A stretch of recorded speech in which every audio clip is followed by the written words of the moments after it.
श्री गणेशाय नमः. रक्षाबंधन अतिशय पवित्र सण आहे. हा कधी करावा, काय करावा हा नेहमी गोंधळ होतो. धर्मशास्त्रात काय सांगितलंय?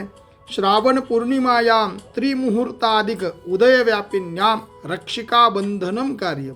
म्हणजे श्रावण पौर्णिमा, आता दोन जो पौर्णिमा आल्या असतील, सूर्योदयानंतर जी पौर्णिमा 3 मुहूर्त असेल त्या पौर्णिमेच्या दिवशी रक्षाबंधन करावं असं शास्त्रात सांगितलेलं आहे. म्हणजे दिनांक 28 रोजी सूर्योदय आहे 6:24 आणि पौर्णिमा आहे 9:49. म्हणजे आपले 3 मुहूर्त म्हणजे 144 मिनिटे तर सूर्योदयानंतर होतात.